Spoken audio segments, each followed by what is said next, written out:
Y una de las cosas que tenemos que tener en cuenta es que la obediencia a Dios viene de que el hombre existió en la tierra.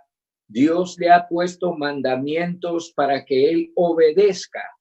Mandamientos que lo reprimen del pecado para hacerlos obedientes a él, porque Dios no puede decir que alguien se pueda salvar sin obedecerlo. Es apenas normal que Dios demande eso de nosotros, la obediencia, porque la obediencia es aquella forma de acato a alguna cosa que manda a alguien que es superior a nosotros.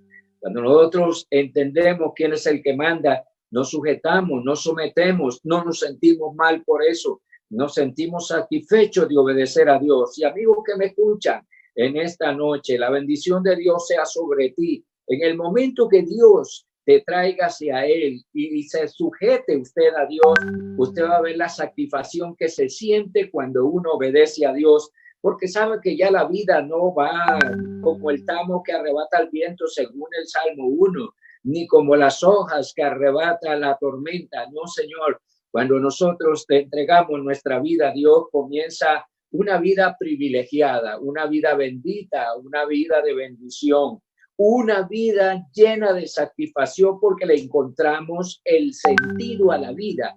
Porque cuando uno no es salvo, uno no le encuentra sentido a la vida, a uno le parece que la vida no vale nada, y por eso que usted oye hablar a la gente que la vida no vale nada. Si la vida no valiera nada, ¿por qué murió el Señor Jesús en la cruz por salvarnos? Si la vida no valiera nada. Pero una de las pruebas de lo valiosa que es la vida de un ser humano es el que se entregó en la cruz para redimirnos de la muerte y del pecado. Nosotros tenemos que en esta noche tener una satisfacción y aprender una lección muy grande, la obediencia a Dios. Nosotros nos damos cuenta que hay mucha gente que va en la vida que no obedecen a Dios. ¿Cómo nos damos cuenta? Porque nosotros también estuvimos en este mundo sin obedecer a Dios. Y cuando uno no obedece a Dios, no tiene seguridad de nada. Cuando uno no obedece a Dios, uno va en incertidumbre, total incertidumbre en la mente. Y por más que digamos que somos creyentes en Dios, nosotros tenemos una incertidumbre interna ya, y a la hora de tener que partir de este mundo, la incertidumbre es más dura y más dolorosa para los seres humanos, al grado tal que, como les he dicho en otras ocasiones, los hombres me agarran las manos y no me sueltan diciendo que ellos no se quieren perder, porque nadie ve valiosa la salvación hasta que llega la hora de partir a la eternidad. Pero en esta noche tenemos una oportunidad muy grande y muy valiosa. Dios nos está ofreciendo una oportunidad más. ¿Cuántas oportunidades te ha dado Dios? ¿Cuántas veces Dios te ha hecho un llamado? ¿Cuántas veces cuando te acuestas y comienzas a meditar un rato hasta que quedas dormido, no piensas que hay un ser supremo y valoras si le estás obedeciendo o no? No me digas que eso no sucede, porque yo sé que eso sucede en los hombres en cualquier parte del mundo donde ellos estén. Allí hay un momento de reflexión, porque Dios no es una historia, Dios es lo más real. Dios dice la gente a veces, a Dios verlo para creerlo, pero la brisa no la vemos y la tenemos que respirar para poder vivir. A Dios tenemos que recibirlo para poder ser salvos, o de lo contrario nos perdemos. Y aunque no lo vemos, Él está presente porque Él prometió, donde hayan 2 o 3 en mi nombre santo, ahí estaré yo en medio de ellos. Dios es fiel a su palabra. ¿Dónde estén los cristianos que llevamos su nombre? Que Dios no esté ahí. Dios está ahí porque las promesas de Él son fieles y verdaderas. Miren ustedes que el Salmo 119, el capítulo 119 de los Salmos, el versículo 166 al 168, el salmista dice una frase que nos debe llamar la atención. Tu salvación he esperado, oh Jehová, tus mandamientos he puesto por obra. Mi alma ha guardado tus testimonios, los he amado en gran manera. me he guardado tus mandamientos y tus testimonios, porque todos mis caminos, oiga cómo exclama este hombre, pues sabio en ese momento que escribió esto, porque todos mis caminos están delante de ti. Quiso decir el salmista, ¿dónde vaya yo que tú no me vigiles? Todos mis caminos están delante de ti. Por eso es que él en el verso 166 de ese Salmo 119, él dice, tu salvación he esperado, oh Dios, tus mandamientos he puesto por obra. Cuando uno vive en esta vida solo en la expectativa, que no podemos olvidarnos de Dios, no podemos rechazarlo porque lo necesitamos todos los días de nuestra vida, y a la hora de partir hacia la eternidad debe estar definido, ¿soy salvo o no soy salvo? Y eso la gente, aunque no quiera oír a Dios antes, ahí en el momento sí definen, en el momento que ya está para partir a la eternidad. Cuando el médico da un veredicto, ellos inmediatamente reaccionan, ¿soy salvo o no soy salvo? Y comienzan a circular pensamientos en la mente. Por eso este hombre dijo, tu salvación he esperado, Jehová, tus mandamientos he puesto por obra. No solamente es bueno oír los mandamientos, sino ponerlos por obra. Es decir, que Dios me dice a mí una cosa que debo obedecer y yo debo obedecerla. Dios me manda a mí que yo no puedo decir palabras fuertes por mi boca, porque un adorador de Dios no puede decir palabras fuertes, palabras que molesten a Dios, que fastidien a Dios. Nosotros tenemos que aprender a hablar porque tenemos un Padre que nos enseña a hablar, nos enseña a vivir, nos enseña a sentir, nos enseña a caminar. ¿A dónde vamos nosotros? Que Dios no quiera decidir en nuestra vida. Mis mandamientos, miren ustedes esto, tus mandamientos he puesto por obra, mi alma ha guardado tus testimonios y los he amado en gran manera. Esto sí es lindo. El salmista dice, yo he amado tus mandamientos. Es cuando un hombre comienza a vivir para Dios, comienza a amar los mandamientos de Dios, porque sabe que los mandamientos de Dios es lo que le aseguran la salvación. Un hombre que no obedezca lo que Dios manda, ¿cómo se puede salvar? Si lo normal es que Dios tiene derecho a poner orden en la vida del hombre para que éste se pueda salvar. De ahí que nosotros tenemos que detenernos en esta noche. Oh, Dios mío, qué bueno es esto. Oiga, tus mandamientos he puesto por obra. Mi alma ha guardado tus testimonios. Los he amado en gran manera. Los he amado en gran manera. ¿Qué quiere decir en gran manera? En gran manera es ponerlos valiosos para nuestra vida más que todas las cosas que nos rodean. Por eso es que el Señor ordena en el Nuevo Testamento que el principal mandamiento es saber amar. No amar las cosas terrenales, las cosas que nos rodean. Si bien es cierto que tenemos que amar la familia, tenemos que amar nosotros nuestras vidas mismas, pero el mandamiento supremo es amarás al Señor tu Dios. Mire, he guardado tus testimonios porque todos mis caminos están delante de ti. Todos mis caminos, donde vaya yo, que Dios no entienda y que Dios no sepa, que Dios no me vea. ¿Acaso, como dice otro salmo, el que hizo el ojo no verá y el que hizo el oído no oirá? Si Dios nos da el privilegio de ir a un lugar, Él va con nosotros. Cuando nosotros vamos viajando, Él está ahí para guardarnos. Si nosotros estamos en casa, Él está ahí con nosotros, porque una de las cosas que le agrada a Dios es que le abra las puertas de tu casa a Él y lo honres, no con palabras duras y fuertes, sino con palabras de reconocimiento. Gracias, Señor, por haber estado aquí con nosotros siempre. Gracias, porque sé que nunca nos vas a dejar. Gracias, porque tú eres el Salvador de nuestras vidas. Gracias, porque vamos a morar contigo en la eternidad. Cuando le hablamos hacia Dios, Él se siente satisfecho porque sabe que lo entendemos. Y yo creo que nosotros debemos tener en cuenta estas palabras de San Mateo 8, el verso 26. Y les digo, ¿por qué teméis, hombres de poca fe? Porque ellos tan pronto como comenzó la tormenta en el mar, Una tormenta dice que era grande. El verso 24 dice que era una tormenta grande y que las olas cubrían la barca donde ellos estaban, pero él dormía. ¿Sabe por qué el Señor actúa así? Porque la Biblia dice que Dios no duerme. ¿Por qué estaba el Señor durmiendo? En lo corporal y físico, Él pudo hacerlo delante de ellos para que ellos vieran lo importante que es Él ahí con ellos. Amigo que me escuchan y hermano, no hay nada más importante que tú puedas sentir seguridad que donde vayas, Dios va contigo. Eso es algo tan grande y tan poderoso para tu vida y para la mía, que cuando Dios va con nosotros, las cosas todas tienen control, pero si vamos sin Dios, solo hay miedo, solo hay afán, solo hay preocupación. Por eso, ¿por qué teméis? Le dice en el verso 26 a sus creyentes en ese momento que estaban en la embarcación. Les dijo el Señor, ¿por qué teméis, hombres de poca fe? Aquí tenemos que nosotros, para decir que somos creyentes en Dios, debemos saber poner en práctica la fe.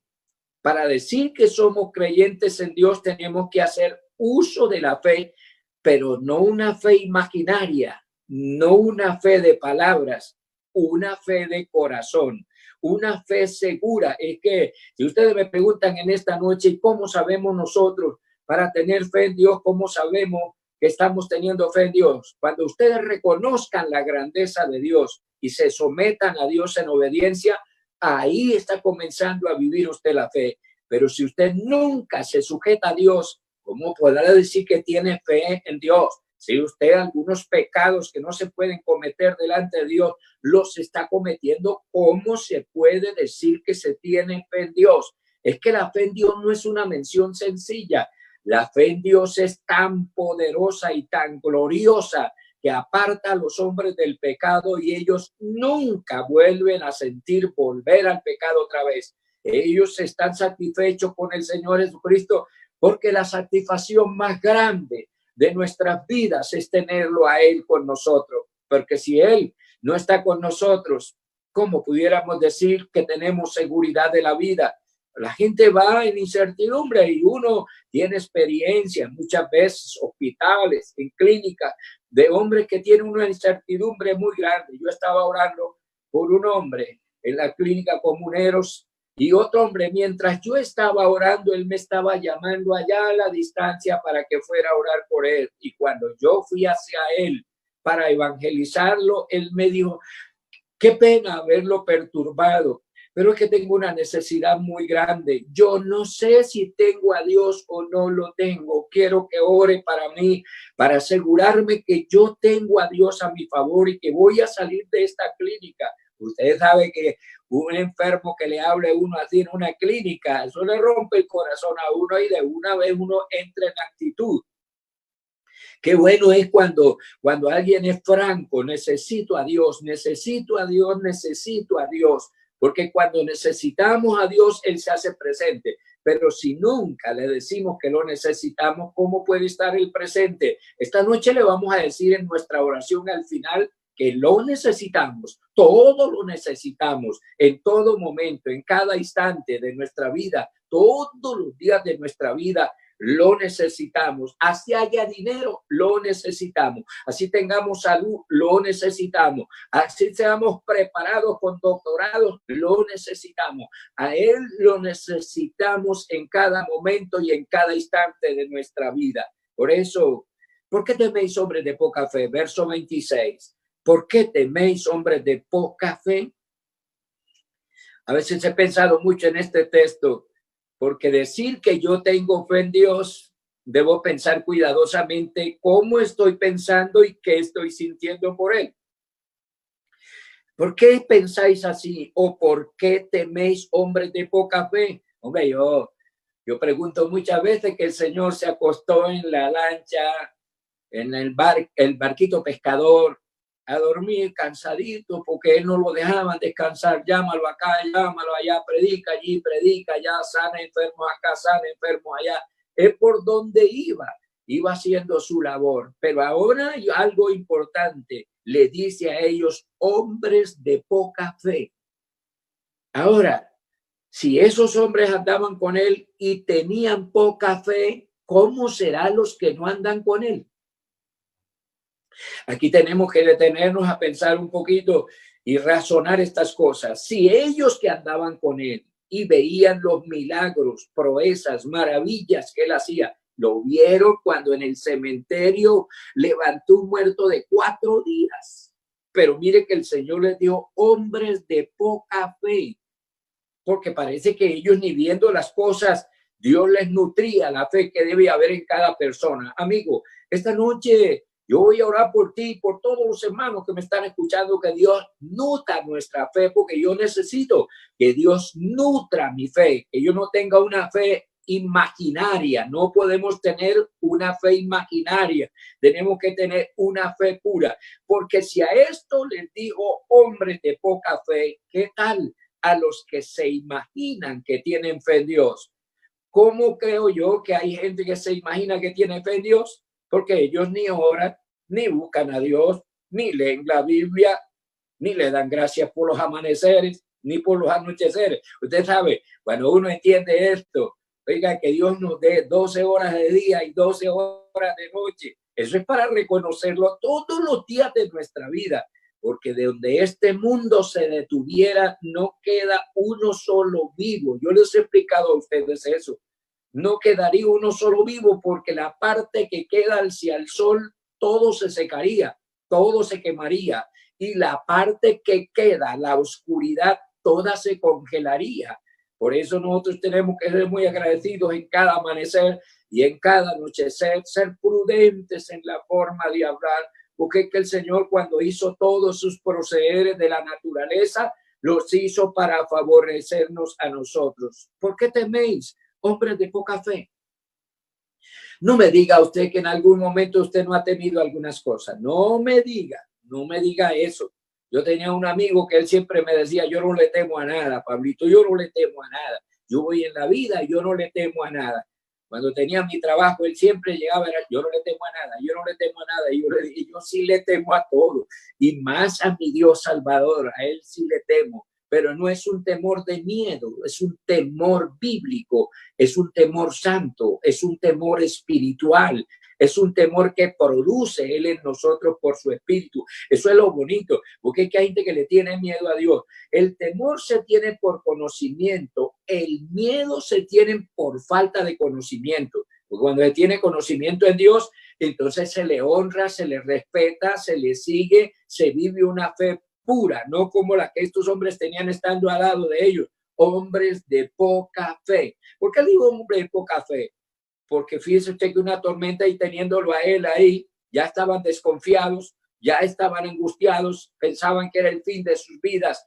Nosotros tenemos un privilegio muy grande de tenerlo a él, amigo, y en esta noche, una de las cosas que quiero de todo corazón es que Cristo quede contigo a partir de hoy. Pero si tú quieres que Él ande contigo, tienes que cambiar su forma de vivir, tienes que cambiar su forma de hablar, tienes que cambiar su forma de actuar, tienes que cambiar muchas cosas, y no te sientas de pronto incapaz de las cosas, porque el que nos hace capaz para vivir la vida cristiana, la vida espiritual, es Dios mismo. Es Dios mismo. ¿Por qué teméis, hombres de poca fe? Cuando nosotros nos damos cuenta que realmente la fe no está suficiente, ellos con él ahí, es que yo me quedo asombrado. El Señor ahí con ellos, y ellos, escuche lo que dijeron en el verso 25, vinieron sus discípulos y le despertaron diciendo, Señor, sálvanos que perecemos. Claro que en esta noche también le podemos decir eso, pero ellos le dieron, sálvanos que perecemos, fue de la tormenta que estaba en ese momento sucediéndose ahí. Sálvanos que perecemos, porque una tormenta en el mar, y Pedro, por ejemplo, era pescador. Él sabía que era una tormenta en el mar. Él sabía que eso era delicado, sobre todo cuando estaban adentro del mar haciendo una travesía. Él sabía que eso era delicado, y por eso vinieron a él y dijeron, sálvanos, Señor, sálvanos que perecemos. Esta noche también debía de haber alguien aquí que pueda decirle al Señor, sálvanos que perecemos. Porque una de las cosas es que si Él no nos salva, el destino es catastrófico. Si Él no nos salva, el destino es de dolor. Si Él no nos salva, el destino es muy trágico. Si Él no nos salva, dijo Él mismo, será un llanto y crujir de dientes en la eternidad para los hombres que yo no salvo. Pero si nos dejamos salvar de Él, hombre, somos bienaventurados. Todas las personas que se dejan salvar de Él entran a un privilegio que no lo tiene nadie ni se consigue con ningún dinero del mundo. Es un privilegio que nos ganamos por ser agradecidos por su muerte para salvarnos, porque entregar al Señor la vida por ti y por mí, eso da a entender que la salvación es muy grande. La salvación es muy poderosa y por eso debemos detenernos. Romanos 6, 17 al 21. Vamos a tomar allí unos versículos. Romanos 6, 17 al 21. Pero gracias a Dios que aunque erais esclavos del pecado, mire esta declaración. Miren esta declaración. Pero gracias a Dios que aunque erais esclavos del pecado, habéis obedecido de corazón aquella forma de doctrina a la cual fuisteis entregados y libertados del pecado, vinisteis a ser siervos de la justicia. Y dice el apóstol, hablo como humano por vuestra humana debilidad. Y así como para iniquidad presentasteis vuestros miembros para servir a la inmundicia y a la iniquidad, así ahora, a partir de hoy, a partir de ahora, así ahora para la santificación, presentad vuestros miembros para servir a la justicia, porque cuando erais esclavos del pecado, porque el pecado es una esclavitud que el único que libera es el Señor, pero cuando erais esclavos del pecado, erais libres acerca de la justicia, pero ¿qué fruto teníais de aquellas cosas de las cuales ahora os avergonzáis? Porque el fin de ellas es muerte. Fíjese que Pablo le está escribiendo a los romanos, gente que había oído el evangelio, pero él les está haciendo una nota aquí que debemos tener nosotros en cuenta, porque eso es también para nosotros. Nosotros tenemos que darle muchas gracias a Dios de que Dios se hubiera dignado en extender su mano para salvarnos. No tenemos cómo pagarle a Dios. Que Dios se haya dignado que siendo pecadores, Cristo haya muerto por nosotros, dice la Biblia. Oh, Dios santo, eso es algo muy grande. Que siendo nosotros pecadores se haya entregado a alguien tan justo por nosotros, eso no podemos pagarlo mal. Eso no podemos seguir en el pecado. Tenemos que despedirnos del pecado y de los falsos amigos para tener al amigo verdadero, porque él dijo, ustedes son mis amigos si hacen lo que yo les mando.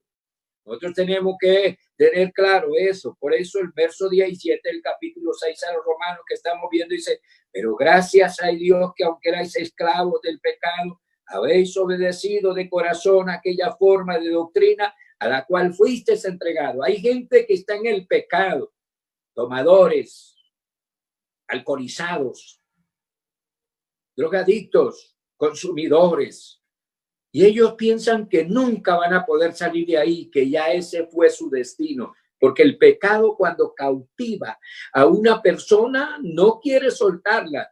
Por eso el Señor Jesucristo dice en San Juan 7, si yo los libero, ustedes serán verdaderamente libres. Lo que quiere decir es, ustedes no se pueden liberar por sí mismos, porque uno oye a la mayoría de la gente, cuando uno va a evangelizarlo, dice, no, yo cuando quiera salirme de esto, yo me salgo. Eso es cuestión de voluntad, pero siguen así y mueren así y se pierde su alma. No es cuestión de voluntad, es cuestión de reconocimiento, porque yo debo de reconocer que la Biblia dice, separados de Cristo nada podemos hacer. Eso dijo él, ustedes separados de mí nada pueden hacer. Nosotros tenemos que reconocerlo a él como el Salvador del mundo, y lo que nosotros no seamos capaces de decidir y hacer, él nos capacita con tal de que nosotros dejemos el pecado, porque la paga del pecado es muerte, mas la dádiva de Dios es vida eterna en Cristo Jesús nuestro Señor. Pero gracias a Dios, volvemos al verso 17 del capítulo 6 de los Romanos. Pero gracias a Dios, que aunque erais esclavos del pecado, habéis obedecido de corazón aquella forma de doctrina a la cual fuisteis entregados. Usted no debe dudar a partir de hoy esta misma noche debe entregar su corazón. Hay muchas falsas doctrinas en el mundo, pero el evangelio de Cristo no es una falsa doctrina. El evangelio es verdadero, el evangelio es puro, el evangelio es celestial. Y el texto bíblico dice, el evangelio es poder de Dios para salvación a todo aquel que lo crea, no a todo aquel que lo lea, sino a todo aquel que lo crea. Si usted lee las Sagradas Escrituras, obedézcala, porque una cosa es leer, y eso es natural que una persona fue a la escuela y aprendió a leer y pueda leer algún texto bíblico, pero obedecer es otra cosa. Para obedecer sí tenemos que tomar decisiones muy poderosas, pero gracias a Dios que aunque erais esclavos del pecado, habéis obedecido de corazón aquella forma de doctrina a la cual fuisteis entregados. Usted, si quiere ser salvo, tiene que entregarse a esta doctrina, porque esta doctrina no es terrenal, esta doctrina es celestial. Y no la trajo un profeta, no la trajo un apóstol. Esta doctrina la trajo el Señor Jesucristo mismo. Por eso es que el evangelio merece ser obedecido. Miren ustedes el verso 18 de Romanos 6 también. Miren ustedes. Y libertados del pecado viniste a ser siervos de la justicia. Es decir, viniste a ser siervos de lo que Dios ordena. Porque es que lo bonito es cuando yo vivo justamente obedeciendo a Dios. Eso es algo tan lindo, eso asegura la salvación y lo vas a comprobar que eso es cierto. Lo vas a comprobar que eso es cierto. Cuando obedecemos el evangelio, hay seguridad de salvación. Pero si no obedecemos lo que Dios manda, ¿cómo pretendemos salvarnos? Eso es gravísimo. Libertados, dice el verso 18 de Romanos 6. Libertados de pecado viniste a ser siervos de la justicia, o sea, servidores de la justicia. Por eso está bonito cuando yo veo los hermanos pasar, ellos van pasando y eso se les ve en la cara que son cristianos más, porque de otra manera pasarían fumando cigarrillo, consumiendo, quién sabe qué cosa haciendo, diciendo malas palabras, pero es que un salvado es notorio. Por eso Cristo dijo que el salvado es la luz del mundo, él por donde vaya, su vida va alumbrando a otros para que aprendan a vivir para Dios. Porque no podemos nosotros en esta vida aprender muchas cosas y no aprender a vivir para Dios. Yo recuerdo mucho cuando predicaba allí en la 19 con calle 29A y un hombre se me acercó y yo pensé que era cualquier tipo de hombre, un doctorado de allí, de la Universidad Industrial de Santander, tirado ahí. Es decir, que los doctorados, por más poderosos que sean y por más atractivos que sean, no son capaces de librar al hombre del pecado. El único que libera, por eso él dijo en San Juan 7, si yo los libero, ustedes serán verdaderamente libres. El único que puede liberar del pecado es el Señor Jesucristo, y en esta tarde está aquí para nosotros, y gracias a Dios. En 2 de Corintios, vamos a terminar 2 de Corintios 14 y 15. Vamos a terminar con este texto bíblico, 2 de Corintios 7, 14 y 15. Porque les dije, ¿verdad? 2 de Corintios 5, 14 y 15. 2 de Corintios 5, 14 y 15 dice de la siguiente manera: porque el amor de Cristo nos constriñe pensando esto, que uno murió por todos. Luego todos murieron y por todos murió, para que los que vivan ya no vivan para sí, sino para aquel que murió y resucitó por ellos. Qué hermosa reflexión tan grande en estos textos bíblicos. El amor de Cristo nos constriñe, quiere decir, se apodera de nosotros. El amor de Cristo se apodera de nosotros, nos constriñe pensando esto, que uno murió por todos y luego todos murieron, para que, escuchen esto, y por todos murió, para que los que viven ya no vivan para sí, sino para aquel que murió y resucitó por ellos.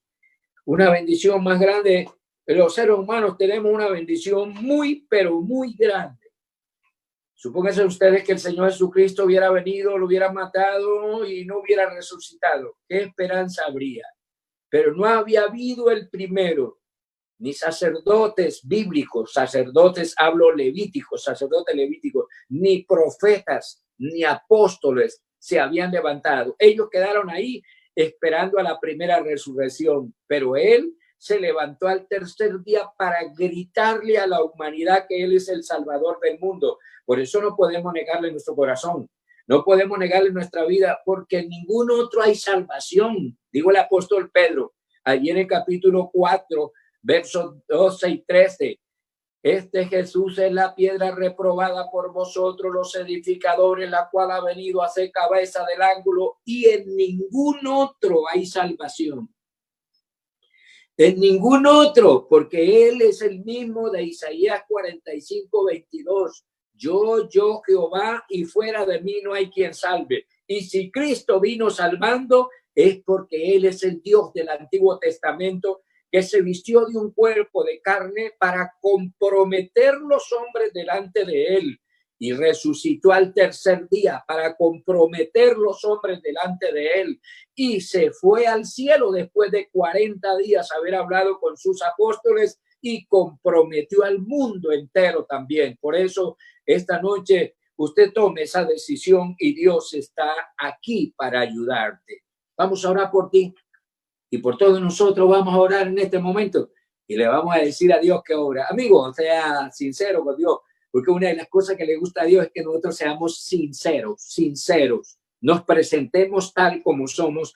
¿Por qué? Porque la Biblia dice, Dios no puede ser burlado. Todo lo que los hombres sembraren, eso también segarán. Por eso vamos a orar para que Dios te ayude y permanezca fiel a Dios, porque sin fidelidad tampoco hay salvación. Oremos. Dios y Padre nuestro, eterno Señor y Salvador de la raza humana. Oh,